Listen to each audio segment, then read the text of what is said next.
오늘 창세기 22장 1절부터 2절 말씀을 가지고 모리아산의 체험이라는 제목으로 하나님 말씀 증거하겠습니다. 다 같이 제목 읽겠습니다. 시작. 모리아산의 체험. 어느 도둑이 부잣집을 털었습니다. 부잣집을 털고 다음 집에 들어갔는데 그 집에서 방에서 소리가 나는 겁니다. 모자간에 이야기하는 소리가 들렸어요. 아들아, 먹을 게 하나도 없구나. 그래서 도둑놈이 생각할 때, 야, 이 집은 정말 가난한가 보다. 먹을 게 없냐. 도둑놈의 마음이 아파왔습니다. 그러니까 아들이 뭐라고 하느냐면은, 엄마, 그러면 우리 똥이라도 먹어요. 그래요. 그러니까, 똥을 먹어야 돼. 큰일 났네. 불쌍한 생각이 들어서 자기가 들고 왔던 거 놓고 나갔어요. 근데 안에서 뭘 했느냐 하니까 화투를 쳤대. 화투. 화투 생전 안 쳐봤어요? 똥을 먹어야지. 시츄에이션이 중요한 거예요. 시츄에이션. 우리가 알면은, 그 상황을 보면은 우리가 많은 것들을 깨닫습니다. 성경도 마찬가지입니다. 성경도 우리 주님께서 말씀하신 배경을 우리가 읽으면 그 말씀의 진위를 알게 됩니다. 그래서 성경 말씀을 볼 때에 앞뒤 문맥을 잘 살피면서 공부하는 게 필요해요. 지금 창세기서를 열심히 읽고 있는데 저도 성지에 가서 창세기를 읽었어요. 그러니까 창세기를 열심히 읽을 때 한 번만 읽어서 안 되고요. 반복하셔가지고 읽으셔야 돼요. 그리고 줄치면서 읽으시고 또 예상 문제도 꼽으면서도 읽으시고 성경 퀴즈를 하는 목적이 있습니다. 목적이 뭡니까? 성경을 많이 읽도록 하는 거예요. 하나님의 말씀을 가까이 하고 하나님의 말씀을 주야로 묵상하는 자를 복이 있다고 그랬어요. 복이 있다고 그랬습니다. 하나님 말씀 한번 읽어보세요. 복을 받는가 안 받는가 여러분. 하나님의 말씀을 그저 열심히 읽고 쓰고 해보세요. 어떤 분은 성경을 창세기부터 요한계시록까지 다 써요. 다 써. 또 요즘은 또 타이핑도 하죠. 타이핑도 하고. 참 이렇게 해서 말씀을 사랑하고 말씀을 묵상하고 말씀을 사랑하고 그렇게 될 때 하나님 자신이 말씀이기 때문에 우리 하나님 말씀을 가까이 하면은 그 말씀이 나를 사로잡습니다. 그래서 그 말씀이 통과될 때마다 우리가 자라나게 돼요. 아이고 목사님 저는 설교 들을 때는 은혜가 되는데요. 설교 듣고 나면은 나갈 때 되면 뭔 말을 들었는지 하나도 기억이 안 나네요. 어떻게 하면 좋습니까? 괜찮아요. 하나님 말씀 안 적어도 괜찮아요. 은혜 받을 때 아멘 하고 은혜를 받고 꿀떡꿀떡 삼키면은 하나님의 말씀은 살았고 운동력이라 했어요. 에너지라고 그랬어요. 운동력이라는 게 에너지란 말이에요. 에너지가 자꾸 통과되니까 우리가 자라나요. 콩나물의 비유를 보면 알죠. 콩나물 우리 할머니가 물 쭉 주면 쭈르륵 다 흘러요. 할머니 물 다 밑으로 흘러는데요. 그래도 자라. 그래서 제가 가서 뚜껑을 열어보면 어느 날 보면 노란 콩나물이 자라나고 있어요. 물 다 빠진 것 같아요. 그런데 자라납니다. 하나님의 말씀이 살았고 운동력이 있기 때문에 여러분들이 말씀을 가까이 하고 읽고 묵상하고 암송하고 쓰고 또 입으로 읊조리고 할 때 하나님께서 여러분에게 복을 주시고 여러분의 영이 쑥쑥 자라날 줄로 믿습니다. 4월달에 이제 기대하시고 여러분 열심히 읽으시고 성경 말씀 그렇게 하세요. 창세기 12장 말씀에 아브라함한테 예수님께서 말씀하십니다. 너는 이제 갈대아우르를 떠나라 하고 갈 바를 정해줬습니까? 안 정해줬습니까? 성경 퀴즈야. 정해줬어요? 안 정해줬어요? 정해줬다 파. 안 정해줬다 파. 성경 읽어보시기 바랍니다. 창세기 12장. 다음 주에 내가 물어볼게요. 둘 중에 하나는 답이요. 창세기 12장 말씀 여러분 꼭 읽으시고 1장부터 50장까지 있어요. 지금 남은데 하루에 이제 열심히 읽다 보면은요. 성경이 나중에는 하루에 그냥 50장이 한꺼번에 퉁퉁 넘어가요. 그래서 줄을 치고 또 빨간칠을 하고 동그라미를 하고 성경 읽을 때 여러분 성경을 하나도 그냥 표시 안 해가지고 하얗게 하지 말고 뭐 가지고 자꾸 표시하고 동그라미하고 이렇게 형광펜으로 긋고 해서요. 성경을 가깝게 하세요. 그럴 때 여러분들 성경을 이렇게 칠해져 있으면 아주 기쁨이 생겨요. 성경 말씀이 가까워지니까. 그래서 여러분 성경 말씀을 가까이 하시는 여러분 되시기를 예수님으로 축원합니다. 오늘 본문 말씀에 아브라함과 이삭 이야기가 나옵니다. 우리 100세 때 얻은 귀한 자식 하나님께서 자식이 없었어요. 근데 100세가 돼가지고 자식을 줬어요. 그런데 줄 때는 언제고 하나님께서 바쳐라 그러는 겁니다. 바쳐라. 하나님이 번제로 드려라. 이 번제로 드린다는 것은 사진 보여주세요. 이 번제로 드린다는 것은 불에 태우는 것을 말합니다. burnt offering 해가지고 하나님 앞에 제사를 지내는데 불을 질러서 하나님께 예배드리는 그러한 제물을 드렸습니다. 양을 가지고 가서 양을 잡고 또 양을 각을 뜨고 양쪽 귀퉁이에 네 귀퉁이에다가 발라요. 그리고 그 고기를 모아가지고 불을 지핍니다. 그래서 불을 확 올려서 하나님께서 그 향기를 맡으시고 우리의 죄를 사해 주시는 그런 이제 예배를 드렸습니다.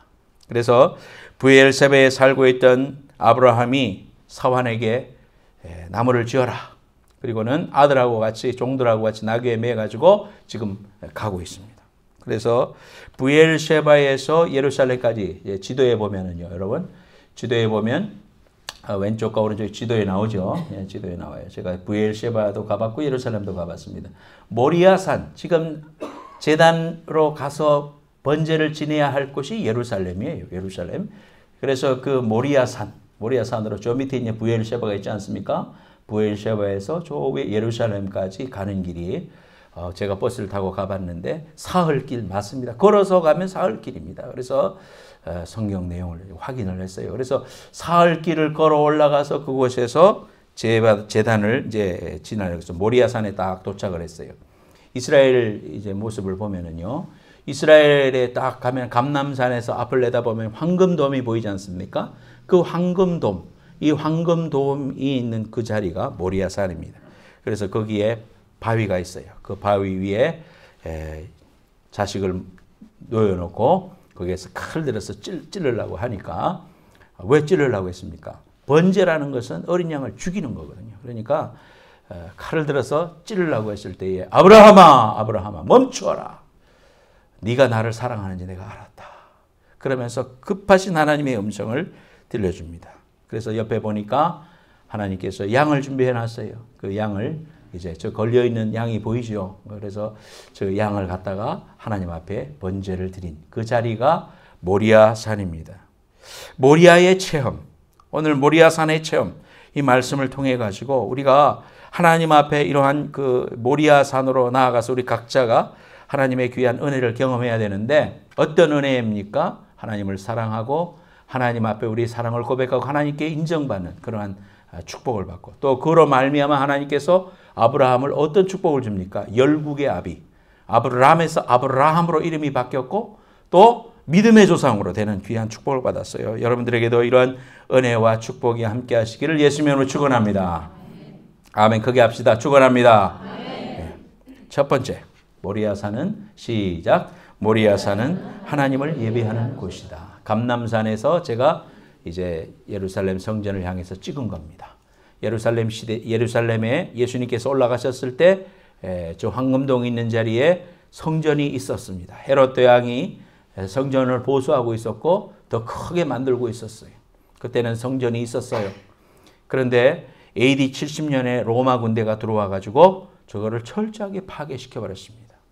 그래서 그 안에 있던 지성소에 있던 그 십계명 돌판도 없어졌고 아무것도 없어졌어요. 그렇게 다 파괴가 되고 이스라엘 민족은 다 망했고 그 땅에서 쫓겨나 가지고 세계에 흩어졌습니다. 흩어진 것도 억울한데 유대인들은 히틀러한테 600만 명이 가스실에서 죽었습니다. 그리고 미국으로 온 사람들은 노력해서 미국의 경제를 쥐게 되었고 또 저 러시아로 간 사람들은 거기에서 또 자기들 나름대로 살아남고 그러면서 무수한 핍박과 어려움을 겪다가 1948년에 유엔이 옛날에 그 땅을 조금 회복시켜 줘가지고 이스라엘 백성들이 자기 나라로 돌아가서 그래서 이스라엘 나라가 다시 시작이 됐어요. 2000년 동안 나라 없는 백성으로 살아갔습니다. 그 자리가 저 자리입니다. 그러니까 돌아오니까 이미 2000년이 지나면서 이슬람을 믿는 사람들도 그 아브라함을 자기 조상이라고 생각하기 때문에 그 자리에다가 저렇게 황금 사원을 만들어 가지고 저 자리가 예배당이 아니고 뭡니까? 이슬람 사원입니다. 저기에서 예배를 드리고, 그래서 유대인들은 나라를 회복했지만 저 자리에 가지를 못해요. 성전에 가서 예배하고 싶고 성전을 다시 회복해서 멋지게 짓고 하나님 앞에 예배하고 싶은데 그 일을 할 수가 없습니다. 이방인들만 갈 수 있고 또 저 성전 안에는 모슬렘 성도들만 갈 수 있는 그런 자리입니다. 저 모리아산, 예루살렘에 있는 성전이 있던 그 모리아산, 아브라함이 이삭을 묶어서 드린 그 바위 위에 솔로몬이 성전을 지었습니다.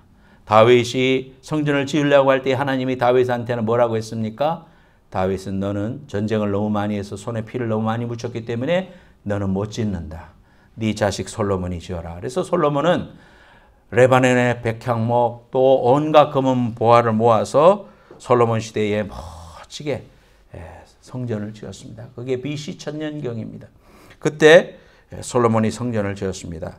역대하 3장 1절 말씀 같이 한번 읽어보겠습니다. 역대하 3장 1절 앞을 보시고 시작. 솔로몬이 예루살렘 모리아산에 여호와의 전 건축하기를 시작하니 그곳은 전에 여호와께서 그의 아버지 다윗에게 나타나신 곳이요 여보수 사람 오르난의 타작마당에 다윗이 정한 곳이라. 그러니까 모리아산이 어디냐? 역대하에 와서 역대하 기자가 이렇게 말하고 있는 거죠. 솔로몬이 모리아산에 여호와의 전을 건축했다. 그 건축한 터는 그 아버지 다윗 시대의 여보수 사람 오르난의 타작마당이었다. 그렇게 말하고 있습니다. 그래서 솔로몬이 저 성전을 건축하고 솔로몬이 그 성전에서 예배하고 또 일천번제를 드리고 여러분들 뭐 소가 1000마리가 하나님 앞에 드려지는 그런 예배를 드리고 또 성가대원이 몇천 명이었고 악기 부는 사람이 몇천 명이었고 우리가 성경을 읽으면은 그 당시에 예배의 그 현장에 그 너무나도 큰 감격과 은혜가 있었고요. 헌당 예배를 드릴 때는 문지방이 흔들리고 하나님의 영이 임해서 그저 몸을 지탱하기 힘들었다. 이런 표현이 나옵니다. 그만큼 하나님의 영이 충만히 임했던 자리가 성전입니다. 그래서 성전은 하나님께 예배하는 곳이었어요. 그래서 그 자리가 하나님 앞에 예배하는 자리였다. 구약의 예배는 어떤 예배입니까? 양을 가져와서 인생의 죄를 양에게 전가시킵니다. 흠없는 어린 양, 쫄뚝발이도 안 돼요. 깨끗한 양을 가져와서 거기에다가 우리의 죄를 거기에다가 전가시키고 트랜스퍼해서 그 양을 다 각을 뜨고 피를 내서 그 피를 양 문설주에 바릅니다. 양 문설주에 바르고 그 다음에 번제로 하나님 앞에 불태울 때 향기로운 향기가 돼서 올라가는 것입니다. 그래서 지금 불태우는 장면이 왼쪽에 있죠. 그 다음에 제단에 저게 발굴된 제단입니다. 그래서 아마 가나안 시대에 그들이 예배드렸을 때 그 양쪽에 네 귀퉁이에 제단 뿔이 있지 않습니까? 그래서 우리가 제단 뿔을 붙들고 기도한다는 말이 뿔을 의미하는 것입니다. 그래서 거기에다 제사장이 피를 바르고 그래서 하나님께서 그 피의 향기를 맡으면서 우리에게 죄사함을 선언하시는 장면이 번제였습니다. 이러한 예배를 드린 것이 구약의 예배입니다. 그래서 이삭은 예수님을 상징합니다. 비록 구약 시대의 모리아산이 그 자리가 여러분 갈보리산이에요. 갈보리산. 그러니까 예수님께서 2000년 후에 그 자리에서 십자가에 못 박혀 죽으셔서 마지막 어린 양이 되셔서 죽으십니다. 이건 하나님의 놀라운 손길이고 하나님의 계획이고 하나님의 섭리라는 걸 우리가 알 수가 있습니다. 솔로몬이 예배드렸던 그 자리, 아브라함이 이삭을 잡으려고 칼을 들었던 그 자리가 하나님께 올려지는 성전이 되었고 바로 예수님을 상징하는 이삭이 누워 있으면서도 아버지 하면서 막지 않고 아무 말 없는 어린 양처럼 그대로 있었다는 사실을 우리가 알게 됩니다. 아브라함이 들었던 그 칼, 그 심정이 하나님 아버지의 심정입니다. 자식을 향하여 칼을 내리치는 그 아비의 심정이 하나님 아버지의 심정입니다. 그런데 구약 시대에는 그렇게 양을 잡아서 예배를 드렸는데 오늘날 우리는 지금 양을 잡아서 예배 드리지 않습니다. 좋아요. 여러분들이 지금 양이 어디 있습니까? 양 안 드리잖아요. 피를 안 잡잖아요. 왜 그러느냐? 예수님께서 마지막 어린 양이 되셨어요. 예수님께서 마지막 어린 양이 되셨다는 것은 침례 요한이 예수님을 향해서 뭐라고 했습니까? 보라, 세상 죄를 지고 가는 하나님의 어린 양이로다. 그렇게 말하지 않습니까?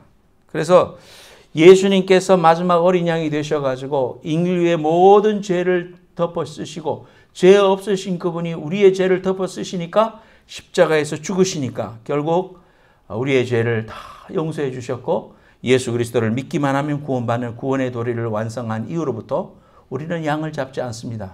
예수 그리스도께서 이미 다 이루으셨기 때문입니다. 히브리서 9장 12절 말씀 앞에 한번 보시고 읽어보겠습니다. 시작. 염소와 송아지의 피로 하지 아니하고 오직 자기의 피로 영원한 속죄를 이루사 단번에 성소에 들어가셨느니라. 그래서 하나님이 계신 성소와 지성소에 우리가 믿음으로 들어갈 수 있어요. 이제는 양을 잡지 않고 인간이 노력을 하고 자기 몸을 학대하고 어떤 종교는 그렇지 않습니까? 자기 몸을 바늘로 찌르고 학대하고 기아장으로 끌고 피를 내서 자기의 육신을 이겨가지고 해탈에 이르러서 구원을 받고자 하는 그런 종교들도 있습니다. 그런데 기독교는 뭡니까? 내가 하는 일은 없습니다. 이미 예수님께서 2000년 전에 이 땅에 오셔서 마지막 어린 양이 되셔가지고 십자가에서 다 이루셨기 때문에 다 이루었다고 하셨기 때문에 우리는 그 사실을 믿고 예수 보혈의 피로 거듭나서 하나님의 자녀가 되기만 하면 이제는 우리는 단번에 하나님의 지성소에 들어가게 되는 것입니다. 그래서 성소와 지성소를 막았던 휘장이 아래에서 위로 쭉 찢어진 것은 우리가 하나님과 더불어 화목해 되었다는 사실을 예수의 죽음을 통하여 이제는 우리가 양을 잡지 않아도 날마다 수천 마리의 양을 드리지 않아도 예수 그리스도께서 다 이루신 사실을 통하여 우리가 그 사실을 믿기만 하면 구원받는 위대한 구원의 역사를 이루셨음을 믿으시기 바랍니다. 저와 여러분들이 예수의 보혈의 피로 구원받았으면 아멘 하십시다. 할렐루야. 귀신 들렸으면 아멘이라고 못합니다. 아멘이라고 입이 안 나와 귀신 들린 사람이요. 영이 하나님 앞에 온전히 온 사람이 아니에요. 귀신 들린 사람은 아무리 하라고 해도 되지 않아요. 하나님이 영이 내 안에 계셔서 예수 그리스도를 구주라고 고백할 수 있는 줄로 믿으시기를 바랍니다.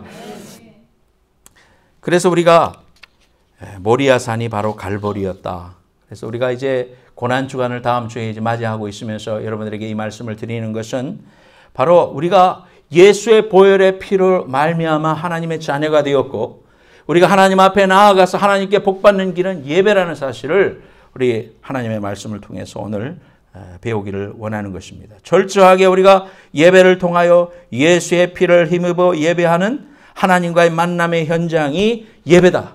그리고 우리가 하나님 앞에 예배할 때 우리의 관점이 변하고 생각이 변하고 독생자 예수를 통해서 주어진 내가 하나님의 언약의 백성이구나. 하나님의 축복은 철저하게 언약의 백성을 통하여 흘러가는구나. 이거를 확인시켜주는 현장이 바로 예배라는 것이에요. 그래서 우리는 예배에 전념을 다하고 성품을 다하고 뜻을 다해서 예배를 잘 드리려고 하는 것입니다. 우리 교회는 예배 드리기 전에 30분 동안 모여서 우리가 함께 기도하고 예배를 잘 할 수 있도록 예배위원들이 모여서 함께 기도하고 있습니다. 철저하게 예배를 중심으로 해서 우리의 삶의 모습이 나아가고자 하는 것입니다. 그래서 예배를 순서를 담당하시는 분이라든지 예배 오늘 안내를 담당하시는 분들은 꼭 그 기도에 나오시기 바랍니다. 나오셔서 기도하고 또 우리가 오늘 주의해야 할 상황, 그다음에 우리가 개념하고 우리가 오늘 행해야 할 모든 행사 이런 것들을 미리 알고 기도하고 성도들을 위해서 중보기도하고 힘이 없어서 연약하게 넘어지는 심령들을 위해서 중보기도해서 은혜가 쏟아지고 그 은혜가 되게 하는 이런 위대한 축복의 과정이 기도회입니다. 그래서 그러한 기도회에 여러분 꼭 나오시기 바랍니다. 그래서 우리는 이 예배를 어떻게 그러면 드려야 되겠는가? 신령과 진정으로 드리라고 요한복음 말씀하고 있습니다. 그래서 우리가 예배 시작하기 전에 예배 시작하면서 그러지요. 예배하는 자는 신령과 진정으로 예배할지니라. 영과 진리로 예배할지니라. 그렇게 말하고 있습니다. 그래서 영과 진리로 예배한다는 것은 무슨 의미인가? 우리가 하나님 앞에 드리는 그 예배가 신령과 진정으로 드려야 되겠는데 그 예배는 어떤 예배인가? 로마서 12장 1절 말씀에 보면요. 그러므로 하나님의 선하심으로 너희를 권하노니 너희는 하나님이 기뻐하시는 산제사를 드리라.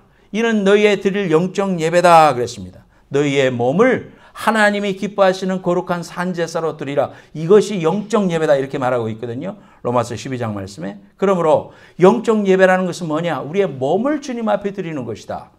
우리의 몸을 그러면 주님 앞에 어떻게 드리는가? 산제물로 어떻게 드리는가? 그것은 우리의 마음을 다하고 뜻을 다하고 성품을 다해서 주님을 사랑하는 마음으로 집중해서 하나님께 포커스해서 예배하는 그런 예배를 해라. 그렇게 말하고 있습니다. 그리고 오늘 나와서 드리는 이 한 시간의 예배도 중요하지만은 이 예배를 위하여 내가 일주일 동안 드려지는 내 삶의 예배가 중요하다. 이 말씀을 하나님께서 우리에게 말씀해 주고 있는 것입니다. 이스라엘 백성들이 광야에서 텐트를 치고 구름기둥과 불기둥으로 이렇게 이동할 때에 그들이 진을 치면은 어떻게 진을 쳤느냐 하면은 제일 중간에 하나님의 성막이 있는 하나님의 말씀이 있고 그들이 예배드리고 이 번제를 드렸던 그것이 제일 중심에 있고 위로 세 지파, 이쪽으로 세 지파, 이쪽으로 세 지파, 이쪽으로 세 지파. 그래서 12지파가 뭐를 중심으로서 진을 쳤느냐? 성막을 중심으로 해서 쳤다. 그때는 성전이 아니고 막이죠. 텐트죠. 성막을 중심으로 그들이 삶이 영유되었다는 걸 알 수 있어요. 그러니까 이스라엘 백성의 삶은 그들의 중심이 뭐였다는 말이에요? 예배였다는 말이에요. 번제였다는 말이에요.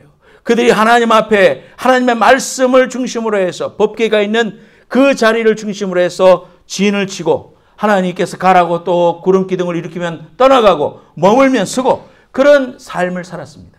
우리가 우리의 신앙생활을 어떻게 해야 되는가? 우리의 예배가 어떻게 돼야 되는가? 그렇게 돼야 된다. 내 삶의 중심이 예배다 이 말이에요. 내 삶의 중심이 먹고 사는 문제가 중심이 아니고 내 삶의 중심이 하나님 앞에 예배를 잘 드릴 수 있도록 내 삶을 일주일 동안 잘 매니지하고 또 내가 예배의 모든 에너지가 최선의 모습으로 설 수 있도록 예배해야 된다는 거예요. 물론 밤새미에서 일하고 야근하고 와서 너무너무 몸이 힘들고 괴로운 상태에 있습니다.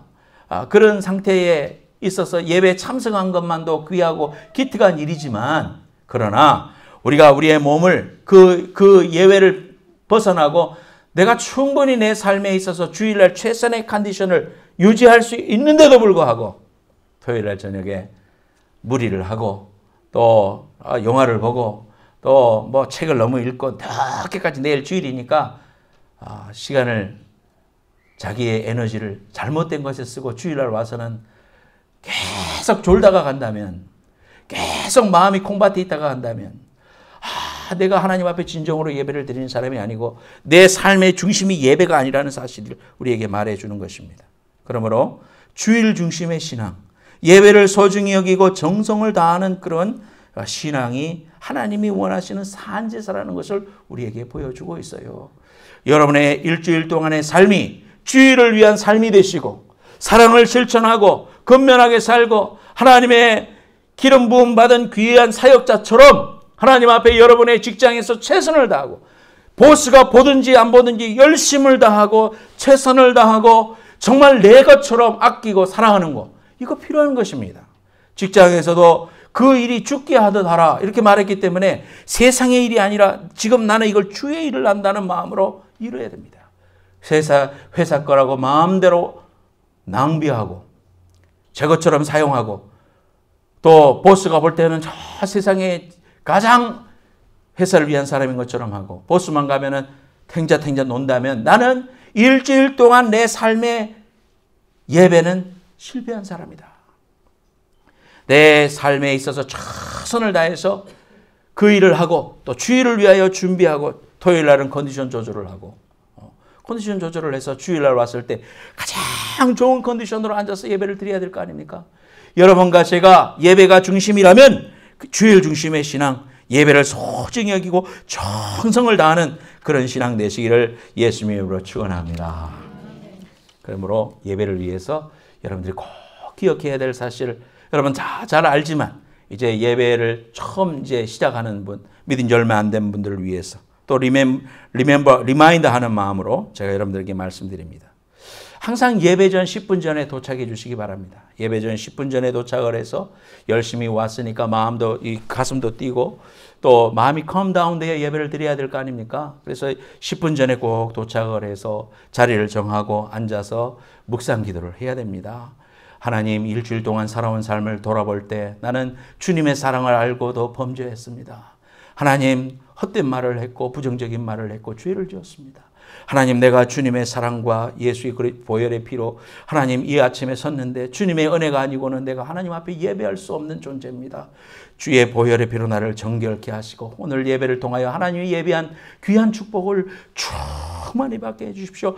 간절히 죄 사함의 기도를 드려야 되겠고, 주보를 보고 오늘 주의 종을 통하여 주실 말씀이 어떤 말씀인가 주보를 찾아서 읽고, 또 헌금을 정성껏 미리 준비하고, 이 헌금을 준비를 언제 하느냐 하면은 기도할 때 준비를 하는 거예요. 기도를 할 때. 기도하자고 할 때 왔다 갔다 하는 거예요. 이거 다 고쳐야 됩니다, 여러분. 우리 교회. 기도할 때는 기도하는 거지, 기도할 때 막 움직이는 게 아니에요. 기도할 때 만약에 들어왔으면 뒤에 서 있어요. 뒤에 서 있다가 기도 끝난 다음에 자리에 들어와서 앉으세요. 기도하고 있는 분들 주의를 방해하는 거예요. 기도하는 시간에 뭐 할 거 막 움직이고 마이크 움직이고 막 그러지 마세요. 기도는 기도예요. 기도하고 그 다음에 하세요. 그것이 꼭 중요합니다. 일주일 동안 죄를 회개하고 예수 보혈을 의지하여 주님 앞에 나아간다는 속죄가 있어야 되겠고, 또 예배를 준비하기 전에 이제 음악은 경음악을 트세요. 사람이 노래 부르는 거 말고 경음악을 방송실에서는 다음 주부터 경음악을 트세요. 은혜로운 경음악을 잘 준비하셔가지고 경음악을 틀어주세요. 그래서 그 음성을 들으면서, 그 음악을 들으면서 하나님께 포커스하는 거예요. 하나님만 생각하는 거예요. 예수 그리스도의 보혈의 십자가를 생각하는 거예요. 특별히 다음 주는 고난주간이요. 십자가를 묵상하는 거예요. 저 자리에 내가 죽어야 되는데 내가 살아있으면 주님의 은혜구나. 내가 예수의 보혈의 피에 헛되지 않게 살아가야지. 이렇게 묵상하는 시간이 필요해요. 앉아가지고 잘 있었어, 어디 갔다 왔어, 그거 얼마 줬어, 그런 시간이 아니요.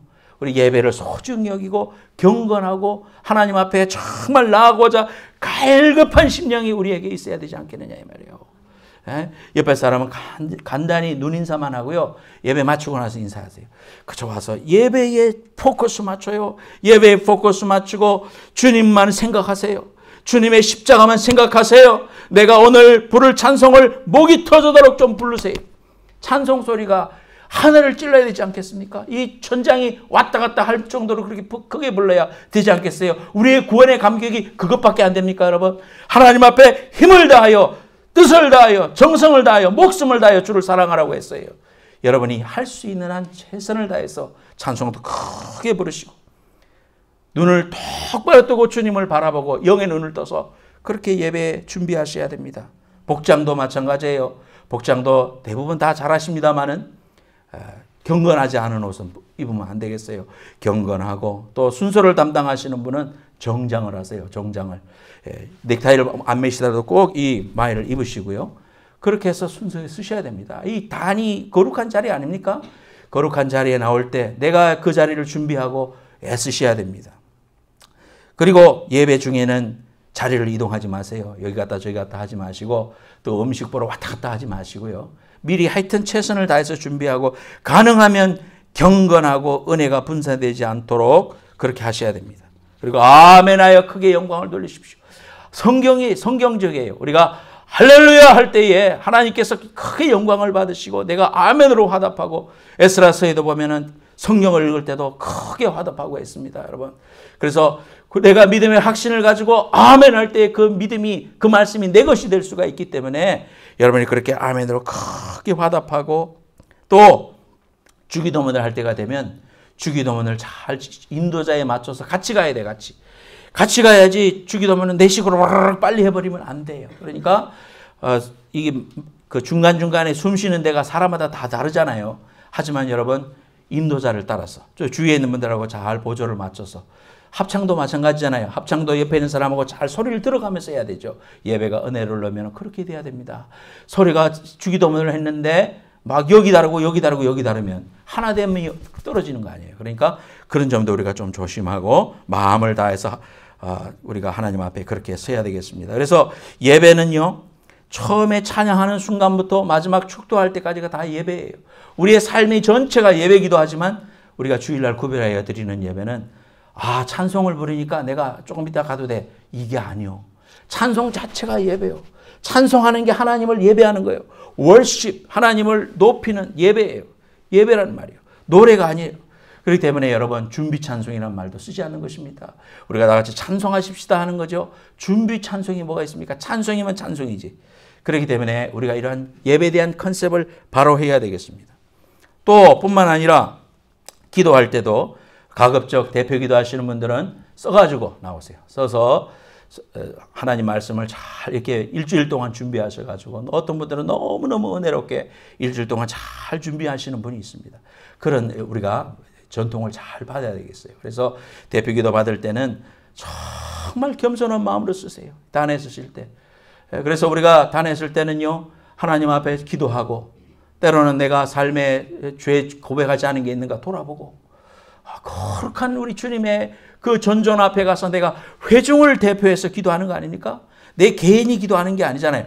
회중을 대표해서 기도하기 때문에 말 속에 객관성이 있어야 돼요. 객관성이 있는다는 말은 무슨 말입니까? 대표 기도하러 나와서 하나님 아버지, 이 죄인이 똑바로 잘 살아야 되는데 지난 주간에 뭐가 어떻고, 개인적인 기도가 되면 안 되죠. 우리 교회 그렇게 하는 분이 있다는 말이 아니라 가르쳐 드리는 거예요. 그런 어떤 회중을 대표해서 회중에게 공통적인 이야기들을 담아서 하나님 앞에 드려야 됩니다. 또한 대표 기도는 겸손하게 기도하셔야 됩니다.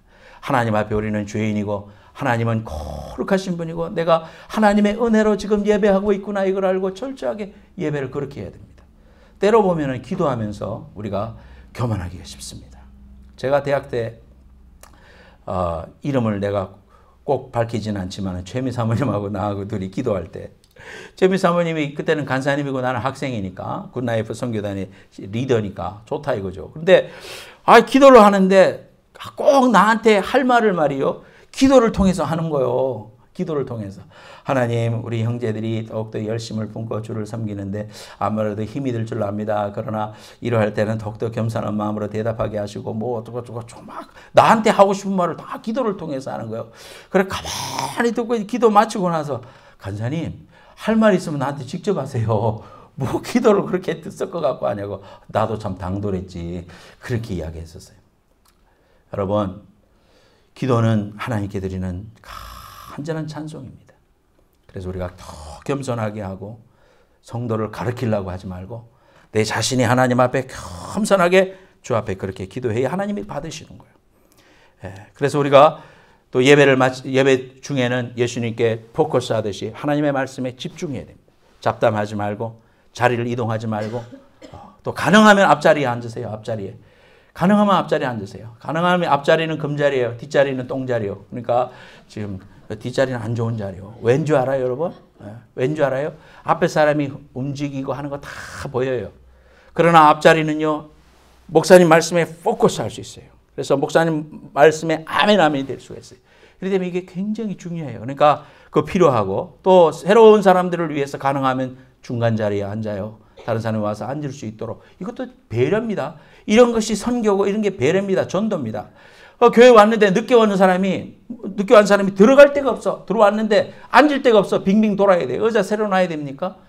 이런 일이 있으면 안 되겠죠. 그러니까 우리가 가능하면 내가 희생을 하고 중간 자리에 딱 앉아서 하나님 앞에 정중을 바라볼 수 있는 이런 예배가 돼야 되겠다. 그래서 하나님께 예배한다는 것은 죄로 말미암아 죽을 수밖에 없는 인간의 죄를 철저하게 깨닫고 하나님 어린 양 되시는 예수 그리스도의 보혈을 의지하여, 어린 양의 보혈의 피가 나를 자유케 했고 나를 하나님 앞으로 나오게 했고 하나님의 보혈의 십자가의 공로로 내가 언약의 백성이 됐다는 사실에 진심으로 감사하고 감격하고 눈물이 있는 그런 예배를 드려야 됩니다.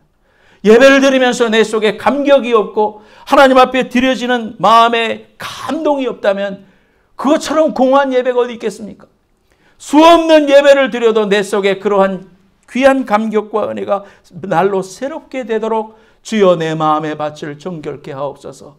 주여 단 마음을 주옵소서. 어린아이와 같은 심령을 주시옵소서. 첫사랑을 회복시켜 주옵소서. 예수의 보혈의 피를 의지하여 하나님 정결한 백성으로 살게 해 주옵소서. 발버 넘치는 예배에 진실된 사람들이 되시기를 예수님으로 축원합니다. 그래서 우리는 첫 번째로 철저한 죄에 대한 자각이 있어야 되겠다. 내 힘으로 구원받을 수 있는 게 아니구나. 나는 부족합니다. 나는 죄인입니다. 은혜가 필요합니다. 그 은혜를 붙들고 죄의 사함을 확인하고 사명의 자리로 나아가는 현장이 예배의 현장이더라. 그래서 철저하게 자신의 죄악과 부족을 깨닫는 현장이 예배입니다. 내가 거룩하고 세상에 뭐 별 잘못한 게 없는 것 같아. 근데 예배 드리는 도중에 내가 타락한 백성이고 나는 아무것도 아니고 나는 하나님의 거룩에 비하면 나는 정말 죄인이구나. 죽어 마땅하고도 마땅한 죄인이구나. 이걸 깨달아지는 거예요. 그 예배예요. 그럴 때 하나님의 은혜로 나아갈 수가 있는 거예요. 교만한 백성은 나아갈 수가 없어요. 하나님의 은혜를 사모하려면 내가 철저하게 타락된 인생이구나. 내가 하나님의 은혜가 없이는 의인이라고 말할 수 없는 존재구나. 그걸 철저하게 깨닫는 죄에 대한 자각이 있는 예배가 되시기를 예수님으로 축원합니다. 두 번째로는 내 관점을 포기하고 하나님 관점으로 사건을 보고 문제를 보고 인생을 보기로 결단하는 그런 결단이 있는 것이 예배입니다. 하나님의 관점으로 문제를 보고 세상을 보면요, 하나님이 내게 다른 시각을 주십니다. 전혀 다른 시각을 우리에게 주십니다. 성공적인 예배는 우리의 관점을 변화시켜서 하나님의 관점으로 세상을 보도록 만들어줍니다. 능력 있는 예배를 드린 사람은 인생에 두려운 문제가 다가올 때에 그 문제를 위에서 바라볼 수 있는 날개를 하나님이 달아주시는데 그 날개를 달아주시는 게 말씀을 통해서 달아주시는 거예요.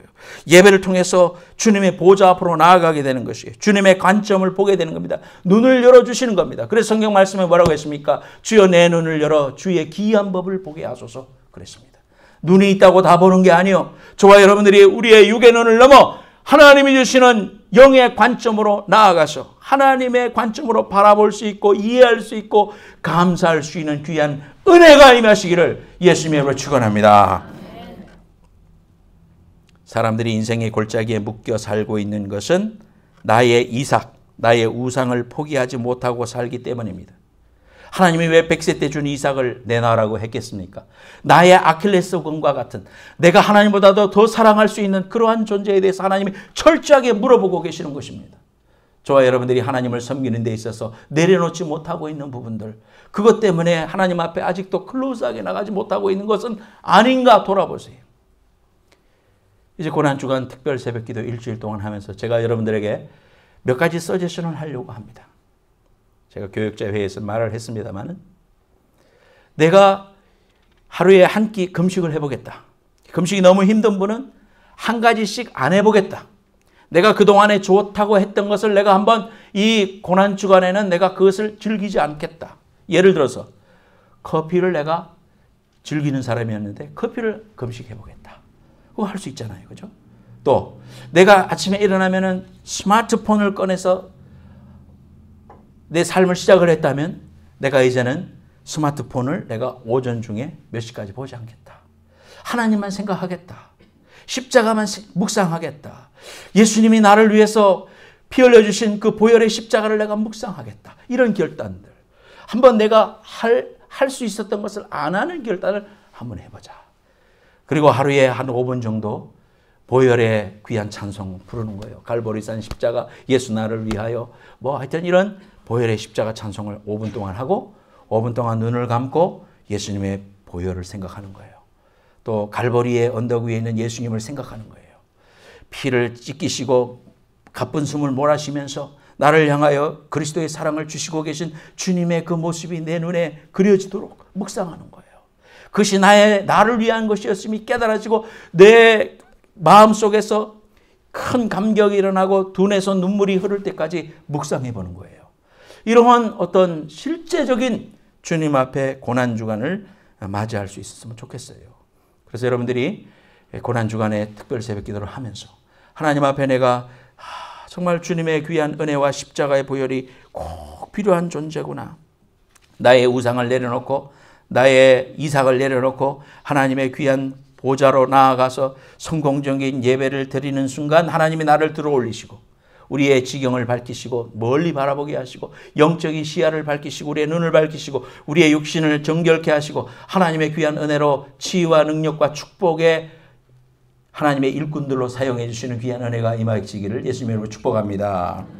모든 세상사가 인간의 관점으로 보면 너무 크고 두렵게 느껴지겠지만은 하나님의 관점으로 보면은 갈등할 것도 없고 힘들 것도 없고 틀리지도 않은 것도 없습니다. 그래서 우리가 기준과 가치가 이제 달라져야 되겠다.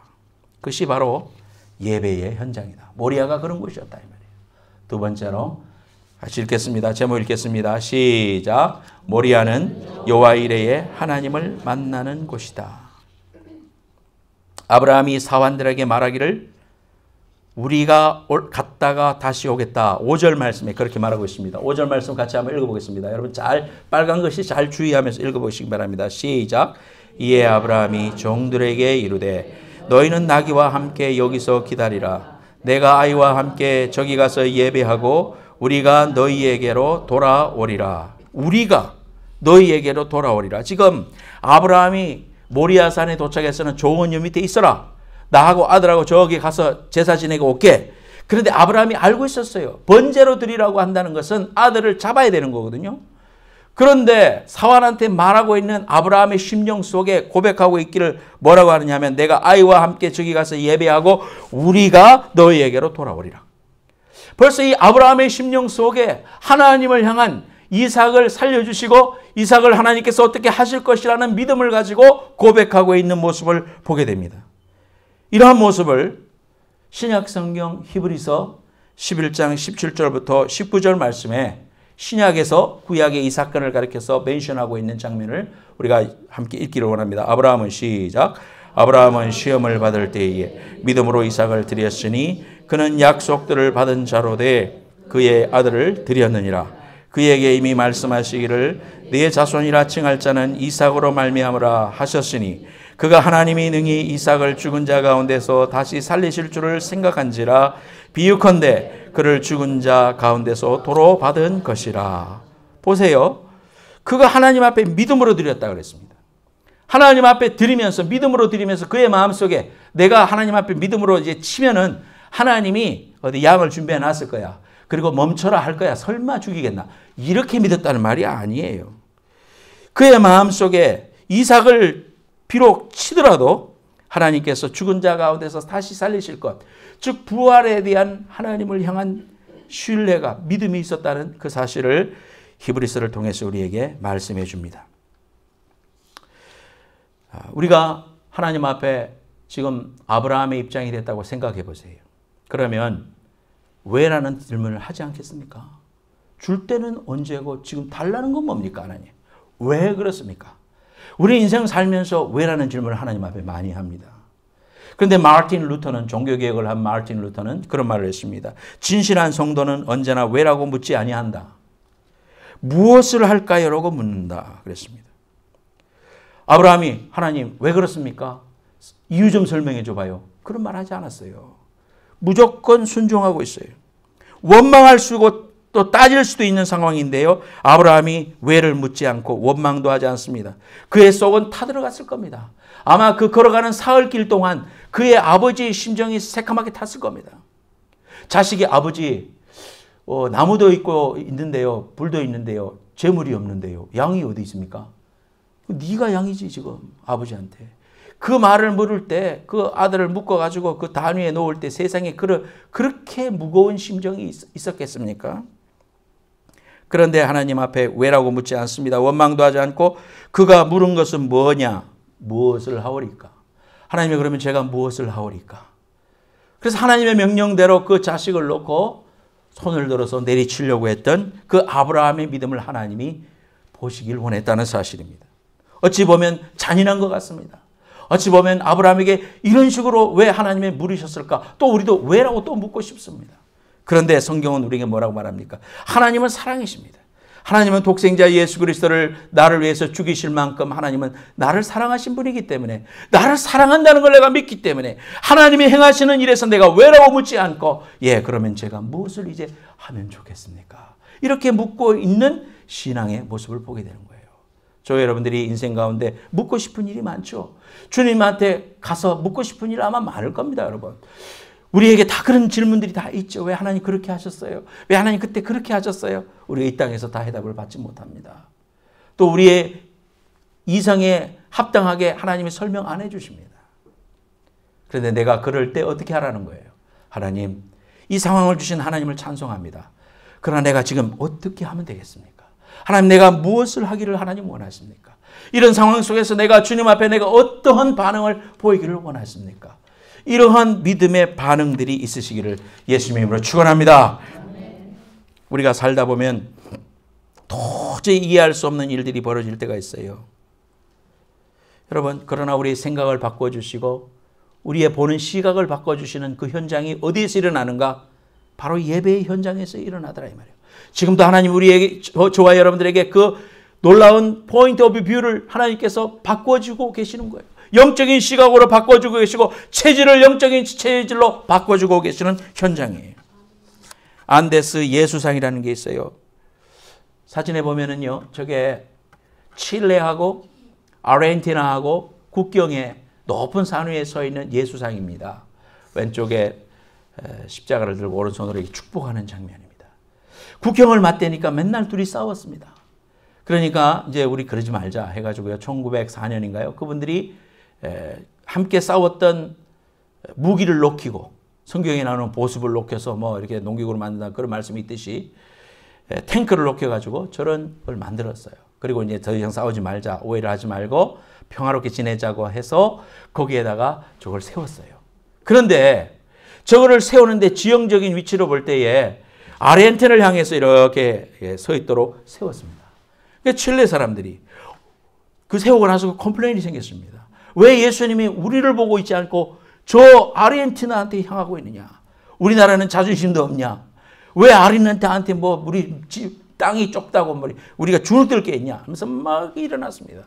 그때에 칠레에 있는 어느 기자가 신문에다가 이런 말을 썼습니다.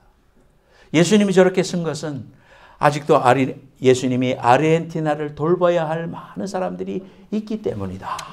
그렇게 해석을 한 거예요. 그래서 사람들이, 칠레 사람들이 이거 보고 맞아 그러면서 끝난 거예요. 이 한 사람의 생각의 포인트 뷰가 바뀌니까 어떻게 됐어요? 평화가 이루어져 버렸어. 더 이상 그것이 문제가 되지 않아요. 아르헨티나 사람은 아르헨티나 사람끼리 좋고 칠레 사람은 칠레 사람끼리 좋아요. 우리 예수 믿어서 믿음이 성장하면 이렇게 되는 거예요. 하나님께서 우리에게 생각을 넓혀주시고 하나님의 일을 알게 해주시고 깨닫게 해주시고 믿게 해주시고 믿음이 성장하면서 우리의 생각이 바뀌게 되는 것입니다. 하나님께서 이제 우리가 이 모리아에서 요아 이레의 하나님을 만납니다. 요아 이레라는 말은 하나님께서 준비시켰다. 뭘 준비시켰어요? 그 자식을 받지 않으셨어요. 그렇죠? 받지 않으시고 뿐만 아니라 제사할 어린 양이 저기 보니까 하고 숯불에 걸려가지고 있어요. 그걸 가지고 예배할 수 있었어요. 하나님이 우리에게 어떨 때는 잔인하게 뭘 요구하실 때가 있어요. 내 생각으로는 unfair 할 때도 있어요. 왜 하필이면 why me? 라고 할 때도 있어요. 그때 왜라고 묻지 말자고 그랬죠. 하나님 내가 이제 무엇을 하오리까 순종하면 하나님께서 우리에게 어떤 것을 준비시켜 주셔요? 예비된 하나님의 놀라운 은혜를 주셔요. 그 일을 통하여 하나님께서 영광을 받으셔요. 우리는 이걸 아는 사람들이기 때문에 오늘 예배에 왔어요. 병든 사람에게는 건강을 예배해 놨어요. 또 마음이 공허한 사람은 하늘 위로를 예배해 놨어요. 갈등과 번민에 사로잡힌 사람에게는 평안을 준비시켜 놨어요.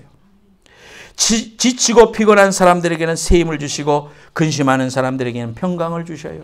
가난에 지친 사람들은 부여를 준비하셔요. 괴로워하는 사람들에게는 사죄의 은총을 주셔요. 하나님께서 이러한 은혜를 여러분에게 주실 줄로 믿습니다. 어디에서 그런 은혜를 받아요? 여호와의 산에서 받아요. 그 여호와의 산은 모리아 산이에요. 예배하는 자리예요. 교회예요. 여러분이 하나님 앞에 가정대단 쌓는 그곳이에요. 우리가 하나님 앞에 모리아 산은 갈보리 산이다.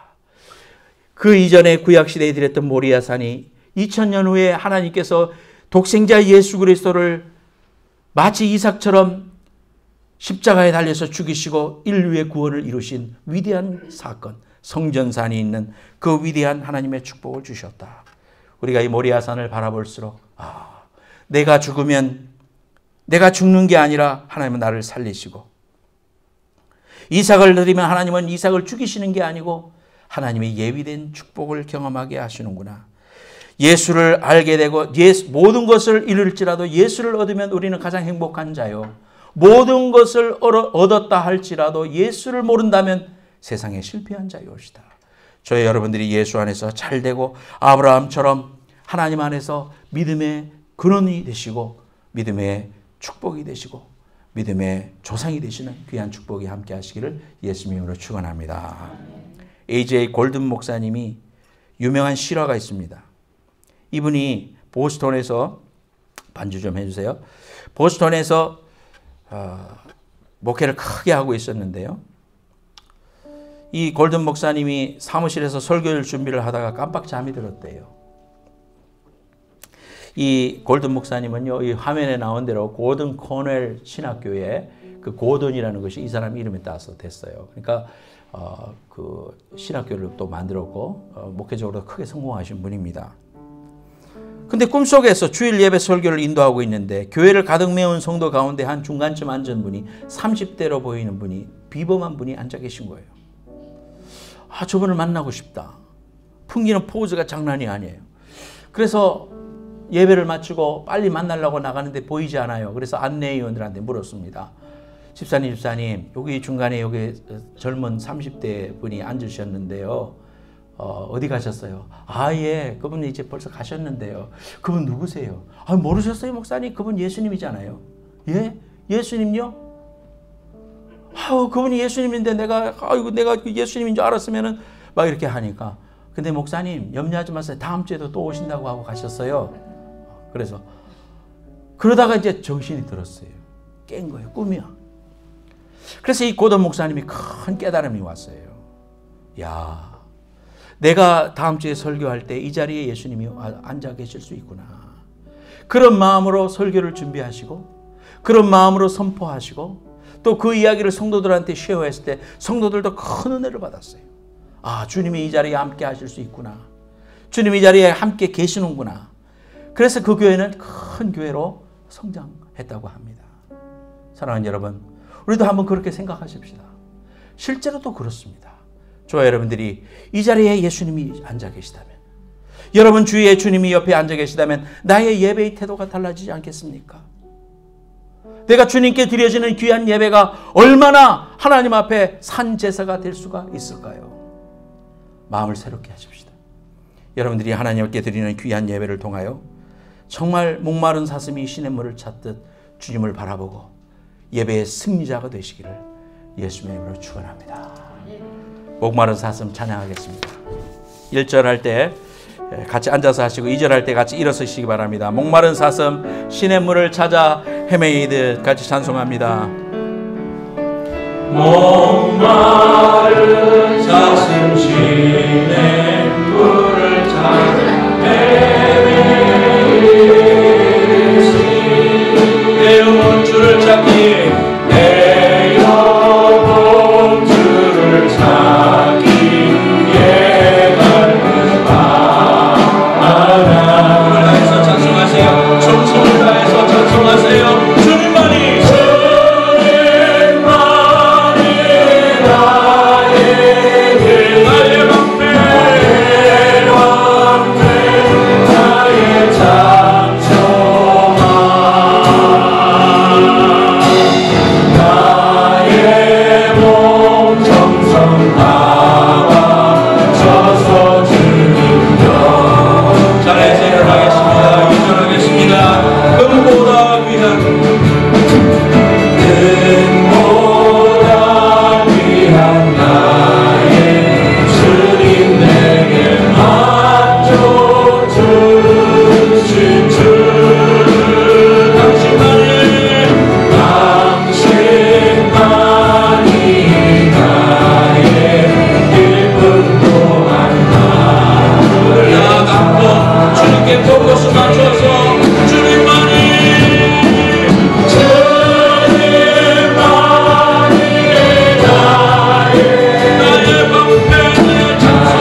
아픈데 손 얹기 바랍니다. 하나님, 여러분 긍휼히 여기십니다. 여러분의 환경과 처지를 아십니다. 예수의 보혈의 피가 여러분을 자유케 하실 겁니다. 예수님의 옷자락에 손만 대도 낫겠다는 믿음을 가지고 오늘 이 시간 하나님 앞에 간절히 기도하겠습니다. 제가 여러분들 기도해 드릴 때 아멘 할 때 귀한 역사가 일어날 줄로 믿습니다. 기도하겠습니다. 하나님 아버지 감사합니다. 오늘 이 시간 하나님이여, 혈루 마른 자가 예수의 옷자락에 손을 댈 때에 병이 떠나간 것처럼 하나님 아버지, 우리의 육신의 연약함을 주님 앞에 의지하여 예수의 보혈의 피를 의지하여 예수님의 손을 붙잡습니다. 하나님, 이 시간 역사하여 주옵소서. 내가 예수 이름으로 명하노니 모든 병만은 떠나갈지어다. 우리 인생 속에 나를 괴롭히고 넘어뜨리는 열등감 예수의 이름으로 떠나갈지어다.